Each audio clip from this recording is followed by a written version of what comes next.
Muy buenos días, ¿cómo les va?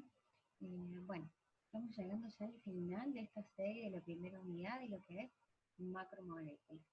Vamos a ver la segunda parte de ácidos nucleicos y con esto vamos a cerrar toda la primera unidad de lo que son estas macromoléculas. Hasta acá vimos hidratos de carbono, proteínas, lípidos y con esto terminamos la parte de ácidos nucleicos. Para hacer un pequeño repaso, recordemos que las únicas de las macromoléculas que no son poliméricas eran los ácidos grasos, ya que no formaban largas cadenas como el resto de las macromoléculas, como es en el caso de los ácidos nucleicos. Vamos a hacer un pequeño repaso de lo explicado anteriormente para poder ensamblar ahora el tema que sigue. Presten mucha atención y estén atentos porque al final vamos a ver cómo deben resolver el trabajo preparado para este tema. Bien, entonces, para hacer un pequeño repaso, los nucleótidos decíamos que estaban compuestos por una base nitrogenada, que podía ser adenina, guanina, en el caso de las bases púricas, y dentro de las bases pirimídicas teníamos la citosina, la timina o el uracilo. Las bases púricas decíamos que derivan de la purina, por eso tienen dos anillos, y se unía el carbono 9, el nitrógeno 9 de la base se unía a la pentosa. Y en el caso de las pirimídicas, se unía el nitrógeno número 1. ¿Sí? Es el nitrógeno 9 y este es el nitrógeno 1. Y se unían a una pentosa. La pentosa podía ser ribosa o desoxirribosa, donde la diferencia radica en que le falta un oxígeno, por eso desoxi, por eso le falta el hidroxi en el carbono 3. Si estos dos componentes se unían, formaban un nucleósido. Y si finalmente se unían con un ácido fosfórico, teníamos lo que es el nucleótido. ¿Sí? Bien, habíamos visto, al finalizar el video anterior, los nucleótidos libres. Vamos a profundizar un poquito más en esta parte. Y son nucleótidos que no forman parte de los ácidos nucleicos, sino que están libres dentro de la célula realizando diferentes funciones. La más común es la adenosin-trifosfato o la adenosina-trifosfato, que es la que vimos, y el principal vehículo de energía. ¿Sí? Es nuestra moneda corriente de gasto energético en el cuerpo. El adenosin monofosfato cíclico también actúa como un mensajero y ya vamos a ver qué serían los mensajeros. Y la energía libre, que es almacenada en el adenosine-trifosfato, se utiliza para desarrollar distintos tipos de trabajo. Yo le decía que aún durmiendo, nosotros teníamos un gasto de energía. Con esa energía que utilizamos, es utilizada en forma de ATP o adenosine-trifosfato. Para desarrollar trabajo mecánico, por ejemplo, una contracción muscular, desde abrir y cerrar los ojos tenemos un gasto energético por esa contracción que contienen nuestros músculos. Al respirar y mover todos nuestros músculos de la parte intercostal, también tenemos todo ahí un gasto mecánico, un trabajo mecánico. Por otro lado, tenemos el trabajo osmótico, ¿sí? El transporte activo que tienen las células. Recuerden que esa membrana de bicapa lipídica tenía proteínas transportadoras y que había casos en el que pasaban por difusión simple, es decir, los elementos entran en la célula sin gasto de energía, y había otra ocasión en que necesitábamos un transporte activo. Ahí necesitábamos un gasto de energía para que puedan ingresar a la célula lo que la célula necesita en el determinado momento. También tiene un gasto químico y un trabajo químico en la biosíntesis cuando producimos, ¿sí? Cuando nosotros producimos proteínas, cuando producimos ácidos grasos, cuando producimos colesterol, cuando producimos eh, glucógeno, todo eso tiene un gasto de energía. Y también hay un gasto eléctrico, un trabajo eléctrico, que es la transmisión del impulso nervioso. Para transmitir ese impulso nervioso también necesitamos de este ATP o adenosine-trifosfato. Otros que tienen funciones similares son la guanosina, ¿sí? Cuando se dice 5', quiere decir que en el carbono 5 están los trifosfatos, ¿sí? En el carbono 5 es donde se unen el grupo fosfato. Al decir 5' decimos que son los trifosfatos y que intervienen, por ejemplo, en la síntesis de las proteínas. la uridina 5' trifosfato en el metabolismo de los glúcidos, perdón, y la citosina 5-trifosfato, por ejemplo, que interviene en el metabolismo de los lípidos. ¿Qué es el metabolismo? Bueno, es esto de sintetizar o degradar, ¿sí?, lípidos o glúcidos o proteínas. Entonces vemos acá que estos nucleótidos no forman parte de los ácidos nucleicos, sino que intervienen en otras funciones. Otros importantes son los flavinnucleótidos, son grupos prostéticos, quiere decir que es un grupo que se une a una proteína o a una enzima, ¿sí?, para realizar reacciones de óxido-reducción. Otros nucleótidos que participan en procesos son los piridinonucleótidos y suelen actuar como coenzimas libres. Ya vamos a ver bien qué es una enzima y qué es una coenzima. Pero es como para tener una idea de cuáles son estos nucleótidos libres y qué importancia tienen. Los más comunes es la nicotinamida adenina dinucleótido y la nicotinamida adenina dinucleótido fosfato. ¿Cuál es la diferencia? Que esa adenina que dice ahí tiene un grupo fosfato extra. Por eso una es nicotina adenina dinucleótido y el otro es nicotinamida adenina dinucleótido fosfato, porque tiene un grupo fosfato extra. Algunos nucleótidos actúan como intermediarios en la acción hormonal y lo que decíamos antes de estos mensajeros químicos o segundos mensajeros. Y estos nucleótidos son cíclicos, en donde el ácido fosfórico va a esterificar el carbono 5 y el carbono 3 de la misma ribosa. Entonces, los más importantes son la adenosina 3', 5' monofosfato o adenina monofosfato cíclico y la guanosina 3', 5' monofosfato o guanosina monofosfato cíclico. Ahora les voy a mostrar una imagen cómo el fósforo o el ácido fosfórico realiza este ciclo. Veíamos esta imagen en el video anterior donde podíamos analizar que teníamos el nucleósido, la base, con la pentosa, que esta pentosa podía ser ribosa o desoxirribosa, teniendo en cuenta que teníamos un enlace éster, fosfoéster, ¿sí?, y un enlace N-glucosídico. Perdón, en el nucleósido no hay enlace fosfoéster. El enlace fosfoéster aparece en el nucleótido, ¿sí? Dato importante tener en cuenta.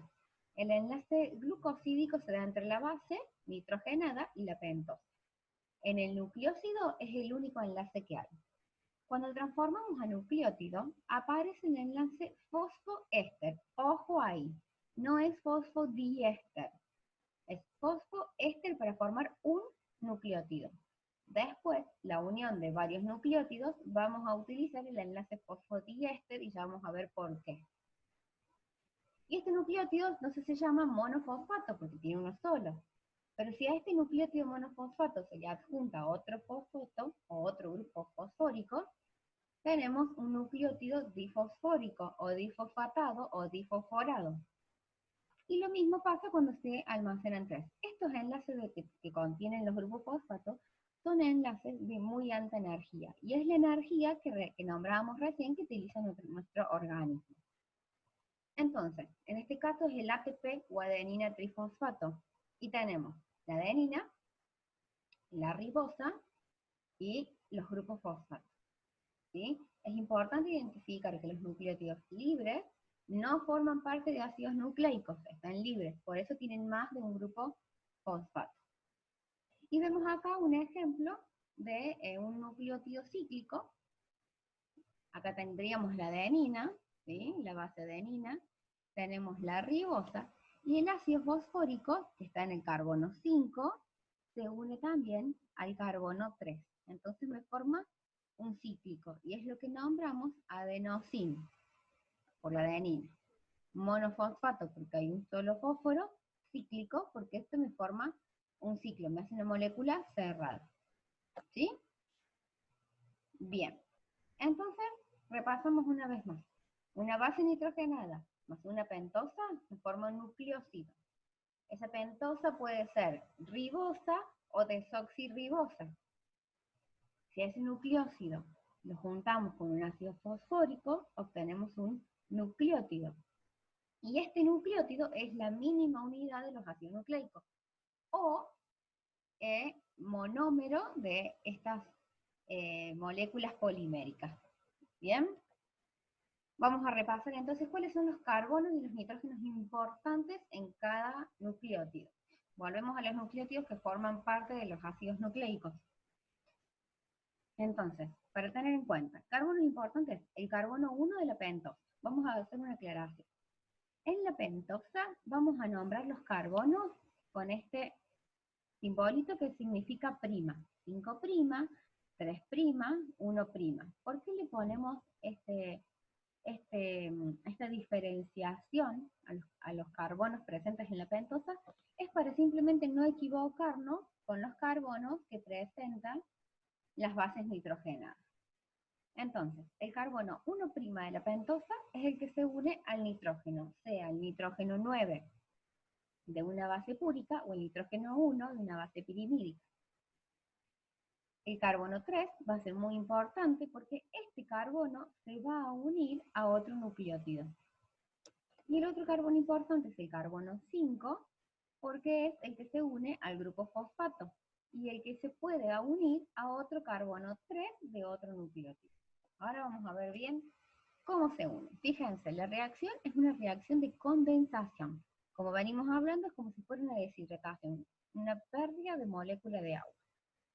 Entonces, si nos vemos bien, acá tenemos el carbono 3 de un nucleótido. Acá tenemos la base, la pentosa, que en este caso es ribosa, y el grupo fosfato, en el carbono 5. Y acá tenemos el otro nucleótido, carbono 5, la pentosa y la base. ¿Cómo se va a unir? El grupo fosfato, perteneciente al carbono 5 de un nucleótido, se va a unir al carbono 3 del nucleótido anterior, con la formación de una molécula de agua. ¿Sí? Si se fijan, este hidroxi va a reaccionar con este hidrógeno, desprendiendo una molécula de agua y quedando unido el oxígeno al carbono 3, al fosfato y al carbono 5. A esta unión se le llama puente diéster, ¿sí? Por lo tanto, los enlaces fosfoéster solamente se dan en el nucleótido, ¿sí? Acá tenemos enlace fosfoéster. Y cuando son dos nucleótidos, tenemos un enlace fosfodiéster entre el carbono 3 de una pentosa y el carbono 5 de una pentosa. Por eso se le llama puente fosfodiéster, porque se da la unión entre estos dos carbonos por medio del ácido fosfórico. Acá vemos que tenemos 3 nucleótidos unidos. En este caso tenemos timina, adenina y adenina. Pueden estar ubicados en cualquier orden. Siempre teniendo en cuenta que si tiene ribosa o desoxirribosa, y ahí vamos a ir viendo cómo se van uniendo. Para tener en cuenta, fíjense, el carbono 3 se une por el enlace fosfodiéster al carbono 5. Este es el tipo de enlace para la polimerización de la molécula de ácidos nucleicos. Y me queda el extremo 5 libre. Si se fijan, este extremo está libre, no está unido a otro nucleótido. Y en este caso me queda el extremo 3 libre. Por lo tanto se dice que esta cadena, ¿sí?, de polinucleótidos va de extremo 5' a 3'. ¿Sí? Porque me queda libre el 5 y libre el 3. Y el enlace es del carbono 3' al carbono 5'. A no confundirse. Enlace 5', 3' con la dirección de la cadena que es 5', 3'. Entonces tenemos la llamada unión fosfodiéster. Veamos acá otro ejemplo de una polimerización de nucleótidos. Cuando realizamos un esquema, lo que hacemos es poner la base con la letra inicial de su nombre, ¿sí? Por ejemplo, adenina, uracilo, citosina, y el grupo fosfato se pone así con un circulito. Y el grupo fosfato queda unido, si se fijan, al carbono, del carbono 3 al carbono 5, del carbono 3 al carbono 5 y así sucesivamente. Siempre quedando el extremo 5 libre y el extremo 3 del final libre. Entonces, vamos a ver ahora cómo están compuestos, qué tipo de ácidos componen estos nucleótidos. Decíamos que el ácido desoxirribonucleico, ¿sí? Es una cadena de nucleótidos de una molécula lineal, es de una longitud muy grande, a veces alcanza a medir como centímetros, sé que ya lo podemos ver. Y lo importante de este ácido es que la pentosa que lo forma es la desoxirribosa. Por eso es ácido desoxirribonucleico, por la desoxirribosa. Se ubican los núcleos celulares y formando parte de la cromatina.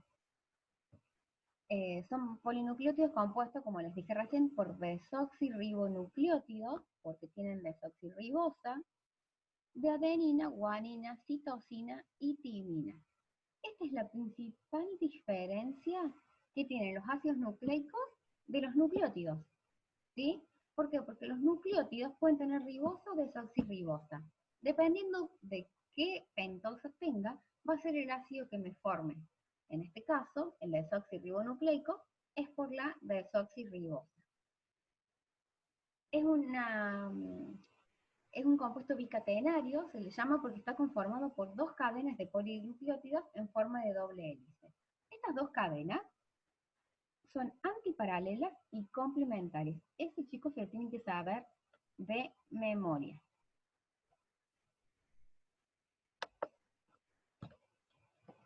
Fíjense, acá tenemos la doble hélice de ADN, ¿bien? El ADN tiene adenina, guanina, timina y citosina. Son las únicas 4 bases que puede tener, ¿sí? Formando sus nucleótidos. Esto que vemos acá, en forma de cinta, es la parte de la unión de los fosfatos con las pentosas, que se ubican hacia el exterior de la molécula. Y en el interior, lo que encontramos son las bases, ¿sí? Y acá vamos a ver algo muy importante. Siempre se van a unir.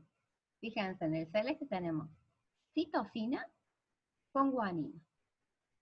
¿Se acuerdan que yo les comenté antes que las bases púricas nunca se juntan con bases púricas?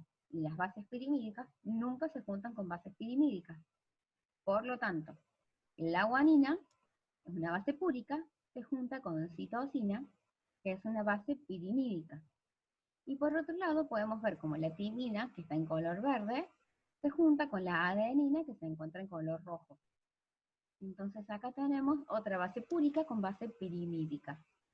Y acá van a aparecer, esta doble hélice está conformada de forma antiparalela. Es decir, que una de sus hebras de esta doble hélice tiene el extremo 5' y termina en el extremo 3'. Es decir, que queda el carbono 5 libre y el carbono 3 libre al final. La antiparalela va a ser al revés. ¿Y qué va a pasar con estas bases? Se van a ubicar de forma inversa. Ya vamos a ver un esquema para entender bien cómo se unen al revés. Pero siempre hay que tener en cuenta que guanina se une con citosina y que timina se une con adenina. Siempre va a ser así. Este modelo de doble hélice fue un modelo propuesto por Watson y Crick, y a raíz de los estudios de Chargaff pudieron denominar este modelo de doble hélice. ¿Qué decía la ley de Chargaff? Que en la molécula de ADN existe la misma cantidad de guanina y la misma cantidad de citosina, y que existía la misma cantidad de adenina para la misma cantidad de timina. ¿Por qué? Porque se tienen que unir sí o sí unas con otras, ¿sí? Es imposible que la citosina se una con adenina. Esto, chicos, tienen que saberlo de memoria. La guanina con citosina y la adenina con timina. Y acá vemos cómo se da esta cadena antiparalela. Fíjense, acá tenemos una pentosa y el grupo fosfato en el carbono 5. Por lo tanto, me queda el extremo 5 libre. Y se une el carbono 3 por enlace fosfodiéster al carbono 5, quedándome el extremo del carbono 3 hacia abajo con otro grupo fosfato de otro ácido nucleico. Pero en este caso tenemos que hacer de cuenta que este fosfato no está porque terminaría acá la cadena. ¿Cómo es antiparalela? fíjense que los nucleótidos se tienen que invertir. Por lo tanto, el extremo libre acá arriba es el 3 y abajo es el 5. Por eso uno va en dirección 5', 3', y el otro va en dirección 3', 5'. Bien, ahora, estas bases se unen entre sí también. Si recuerdan, acá vemos que la adenina se une con la timina y la guanina con la citosina. ¿Cómo se unen entre sí? Bueno, a través de puentes hidrógenos. La guanina puede formar 3 puentes hidrógenos junto con la citosina, mientras que la timina y la adenina forman solo 2 puentes hidrógenos. Entonces, esto es lo que le va a conferir una estabilidad a la molécula, ¿sí? Si bien son enlaces libres, enlaces débiles, ¿qué va a pasar? Al haber tantos puentes hidrógenos, hace que la molécula tenga un poquito más de estabilidad. Ahora fíjense, vamos a ver acá tenemos la molécula del ADN, cómo se va haciendo esta doble hélice, ¿sí? Recordemos que los genes son fragmentos de ADN, y se van enrollando y tomando distintas estructuras hasta formar la cromatina. La cromatina forma los cromosomas, y los cromosomas son aquellos que están en el núcleo que nos definen, ¿sí?, en nuestros rasgos. Definen si tenemos ojos claros, si tenemos ojos oscuros, si tenemos pelo café, si somos rubios, definen nuestro color de piel, definen nuestras formas físicas de cada uno, ¿sí? Define todos nuestros caracteres están denominados a través de estos genes, y para cada uno son diferentes. Estas estructuras del ADN se va dando de distintas maneras. Entonces, tenemos la estructura primaria. La estructura primaria es aquella que se forman por la unión de los nucleótidos, ¿sí? La estructura primaria es una secuencia de nucleótidos. Y estas bases se encuentran en la misma proporción en cada especie, ¿sí? Nosotros los seres humanos tenemos la misma proporción de bases nitrogenadas, diferente a la de los animales, ¿sí? Diferente del perro. El perro tiene una secuencia de bases nitrogenadas diferente al del gato, y así sucesivamente. Cada especie está determinada por un porcentaje que es semejante para cada uno. Y es la información, esta estructura primaria, en esta estructura primaria está la información necesaria para la síntesis de proteínas, ¿sí? Es el orden por el que se va a transmitir los genes de generación en generación, información genética, o la herencia genética, como se le llama también. Después, el ADN adopta una estructura secundaria, y es la que yo le contaba recién, que es postulada por Watson y Crick, que es esta doble hélice. Son 2 hebras de ADN que se mantienen unidas, como les decía recién, por puentes hidrógenos, entre sus bases. Y son complementarias. Me olvidé explicarles esto. ¿Por qué son complementarias? Porque siempre, siempre, siempre se va a unir adenina con timina y guanina con citosina. Entonces, una hebra va a complementar a la otra. Y antiparalelas, por lo que dijimos recién, de que sus extremos libres van en distintas direcciones.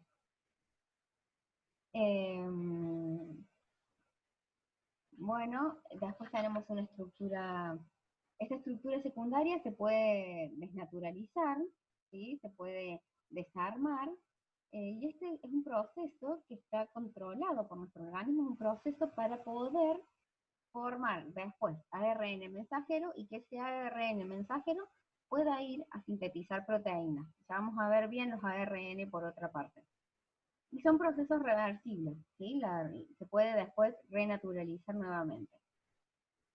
Porque lo único que se rompe son los puentes hidrógenos, no sus enlaces fosfodiéster, ¿sí? Ya que esos enlaces son muy difíciles de romper. Y después tenemos una estructura terciaria, que es el nivel de empaquetamiento que se llama, como pueden ver acá, cómo se va enrollando para formar la cromatina y después el cromosoma, y se unen a unas proteínas que se llaman histonas para formar estos cromosomas. Y bueno, después vamos a llegar a esta estructura terciaria, porque ya las otras partes son un poquito más complejas y bueno, no son necesarias para lo que nos importa a nosotros en esta materia. Entonces, ¿cuáles son las propiedades del ácido desoxirribonucleico? Son tres y son muy importantes. Un poquito ya las he contado, pero vamos a enmarcarlo dentro de las propiedades para que puedan responder bien las preguntas que les voy a dar. Entonces, las propiedades. Una de ellas es la estabilidad. ¿Sí? La doble hélice se mantiene unida mediante puentes hidrógenos, como yo les explicaba recién, y estas también están unidas por las interacciones entre las bases apiladas, ¿sí? A través de los puentes fosfo y éster. Esta fuerza le da una estructura que es compacta y le da rigidez. Pero como decíamos también, los puentes hidrógenos son uniones débiles, entonces permite la desnaturalización frente a distintos agentes, como puede ser el cambio en el pH o en la temperatura. Entonces, lo que hace es poder separar estas cadenas. ¿Para qué se pueden separar? Bueno, para poder producir la duplicación. Recuerden que el ADN se puede duplicar. ¿Se acuerdan cuando las células se dividen por mitosis o meiosis y el ADN se tiene que replicar, se tiene que duplicar? Bueno, esto es importantísimo para mantener la vida celular. Y también, porque al separarse también se produce un proceso de transcripción, o que es la formación del ARN mensajero para después formar proteínas. Recuerden que en el ADN está toda esa información genética que necesitamos para producir las proteínas que el cuerpo necesita. Y también se puede renaturalizar. Esta desnaturalización es reversible en condiciones que son controladas de pH y de concentración iónica. ¿Sí? Nuestro cuerpo está tan bien diseñado que controla todo este proceso y así como se desnaturaliza, se renaturaliza cuando terminó el proceso de la formación de ARN. Y vuelve a recuperar su fórmula de doble hélice. Veamos entonces ahora, por otro lado, el ácido ribonucleico. Su principal diferencia es que se encuentra en el citoplasma, muy poca cantidad en el núcleo, ¿sí? Lo que se encuentra en el núcleo es aquel que se desprende del ADN y en los ribosomas. Es una molécula de mayor flexibilidad y que tiene una capacidad para ejercer muchas funciones. También es un polinucleótido que está compuesto por ribonucleótidos. Es decir, que la pentosa es la ribosa. Y las bases presentes en el ARN son adenina, guanina, citosina y uracilo. No hay timina en el ARN, ¿sí? Está formado por una sola cadena polinucleótida o monocatenaria, unidas en dirección 5', 3'. ¿Sí? El extremo libre es el 5 y el 3 abajo. Y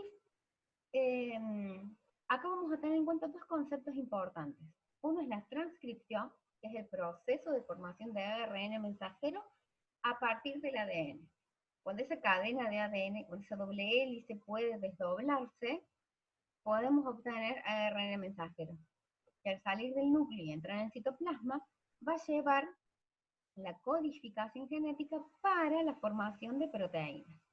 Y después tenemos la traducción, que es la formación misma de proteínas según esa información que llevó el ARN mensajero.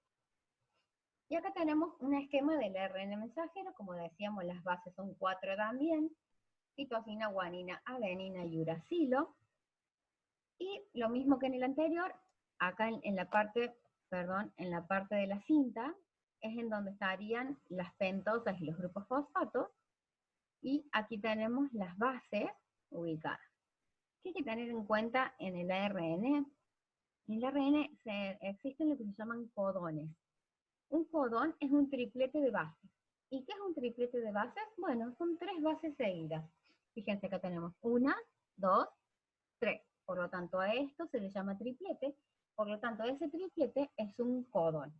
¿Por qué es importante? Porque para la síntesis de proteínas, lo que necesitamos son que el ARN tenga estos codones y anticodones para poder transcribir las bases en proteínas. ¿Cuántos tipos de ARN hay? Son 4, pero vamos a ver 3, los más importantes.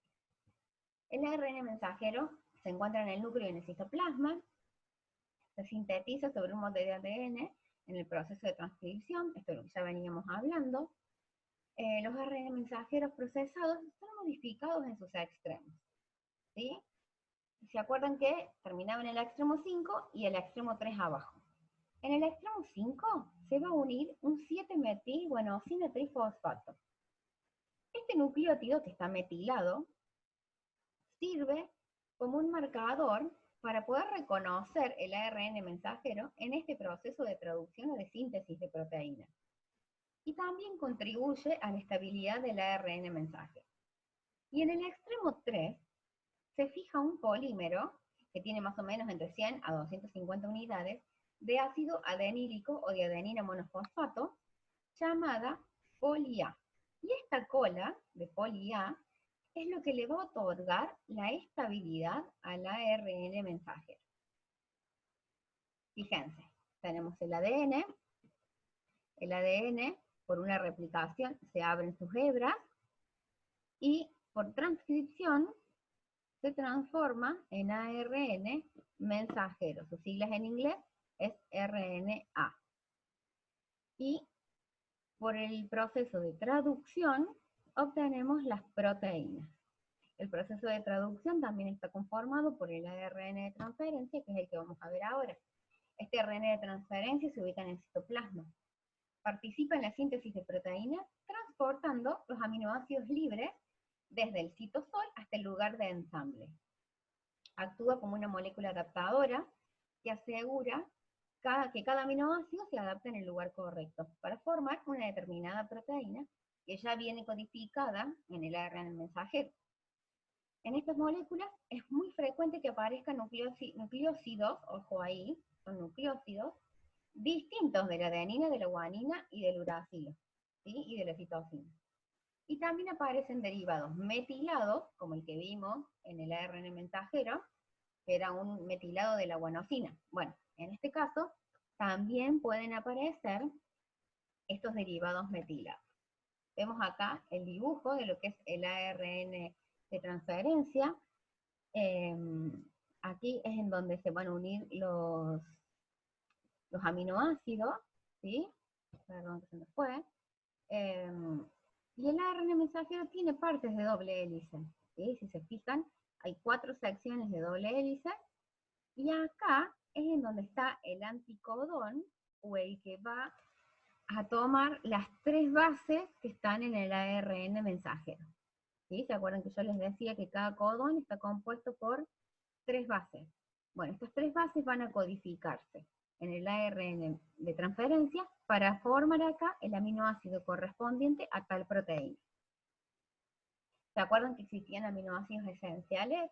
Bueno, son los aminoácidos que por este sistema no se pueden sintetizar. Entonces, necesitamos incorporarlos directamente a través de la dieta.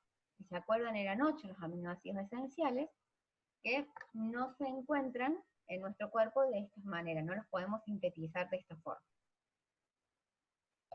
Y por último, el ARN ribosomal, que es el más abundante, el 80% del ARN contenido en la célula, y más del 55% de la masa del ribosoma es ARN. El resto es proteína. Ahora, ¿qué es el ribosoma? En realidad el ARN ribosomal es el núcleo prostético. Es decir, es la parte que no es proteica, ¿sí?, de las nucleoproteínas que son los componentes de los ribosomas. Son pequeños gránulos que están localizados en el citoplasma, ¿sí?, que pueden estar libres o unidos al retículo endoplasmático rugoso. ¿Cuál es su función? Leer el ARN mensajero y formar la proteína correspondiente. Vemos entonces, este es el ribosoma, que tiene 2 unidades, puede formar, con una unidad puede formar una cierta cantidad de proteínas y tipo de proteínas, y con la otra unidad puede formar otro tipo de proteínas. El ARN de transferencia lee el ARN mensajero, siempre a 3 bases, por eso es un codón o un triplete, y va formando la proteína. ¿Se acuerdan que la proteína era unión de muchos aminoácidos? Por lo tanto, va haciendo la cadena y después la proteína va adoptando sus estructuras más complejas en el caso que sea necesario, ¿sí?, de acuerdo a la proteína que se esté formando. El ARN mensajero Ya viene codificado para qué proteína se va a sintetizar. Y por último, lo que hacemos es un pequeño repaso entre el ADN y el ARN para ver bien sus diferencias. ¿Sí? El ADN, como decíamos, es una doble hélice, presenta 4 bases, adenina, guanina, citosina y timina. Su azúcar o la pentosa es la desoxirribosa, es una doble hélice, ¿sí? Antiparalelas y complementarias. Se encuentra en el núcleo celular. Y por otro lado vemos el ARN, que es una sola cadena o monocatenaria, el ADN es bicatenario. El ARN, su azúcar pentosa es la ribosa, y tiene 4 bases también, pero en vez de timina tiene uracilo. Citosina, guanina, adenina y uracilo. Y por último, saber que estos dos componentes actúan siempre de la mano. Vemos que el ADN es el reservorio genético, mientras que el ARN es el que va a utilizar esta información genética para producir las proteínas que necesitamos. Ahora les voy a mostrar el trabajo que ustedes tienen que hacer. ¿Bien? ¿Por qué se los voy a mostrar? Porque siempre veo que cuando ustedes me responden las guías, los trabajos, no tienen un desarrollo, chicos, ¿sí? Entonces, lo que vamos a hacer es ir dándoles una idea de cómo tienen que responder las preguntas. Acá dice 3 de junio, pero en realidad es el 5 de junio la entrega, ¿bien? Mencionen nucleótidos de interés biológicos. Mencionar es mencionar. Vamos a escribir cuáles son los nucleótidos de interés biológico. Representar la fórmula química del nucleótido que posee adenina y ribosa. Escribir su nombre. Representar derivados di y trifosforados. Estamos hablando de nucleótidos libres, ¿sí? Cuando estamos di y trifosforados. Identificar sus constituyentes. Cuando digo representar fórmula química, cuando digo escriban fórmula química, cuando digo realicen su fórmula química, no es fórmula molecular. Si yo les pido fórmula molecular, la consigna va a decir fórmula molecular. Lo que ustedes tienen que hacer es desarrollar el compuesto que les estoy pidiendo. En este caso van a tener que dibujar adenina, ribosa, fosfato 1, 2 o 3, identificar cuáles son sus constituyentes, cuáles son los enlaces que contiene y cuáles son los enlaces de alta energía. Y cuál es la importancia biológica de cada uno de estos compuestos. Entonces los desarrollé acá en el video y también tienen que buscar información. No se queden con lo que yo les envío, porque lo que yo les mando es una parte, como así decirlo, para que ustedes puedan investigar más. Todo eso también se evalúa, ¿saben, chicos? Después van a desarrollar las características estructurales del ADN y cuáles son sus propiedades. Yo un poco se las desarrollé, pero yo quiero que ustedes busquen información y desarrollen los temas. Desarrollar es plantear el tema lo más completo posible. Y 4 van a desarrollar las características estructurales del ARN y cuántos tipos existen. Cuando pregunto cuántos tipos existen, no me pongan 3, desarrollen cada uno de ellos. Y después van a completar un cuadro que yo les voy a dar para, a modo de resumen del ADN y el ARN. Muy bien, chicos. Hasta acá llega la clase de hoy. Con esto cerramos macromoléculas y se va a venir un trabajo práctico integrador de todo lo visto hasta el momento. Así que, bueno, acá está el cuadro que tienen que completar, ¿sí? Así ya queda listo esta parte del tema y quedaría solamente que se pongan al día los que se tienen que poner al día y por último entregar este trabajo, recuerden, el 5 de junio. Nos estamos viendo en un próximo video, espero que puedan resolver las preguntas y cualquier duda o consulta, ya saben que pueden escribirme, sea por vía mail o por WhatsApp. Nos estamos viendo, chau chau.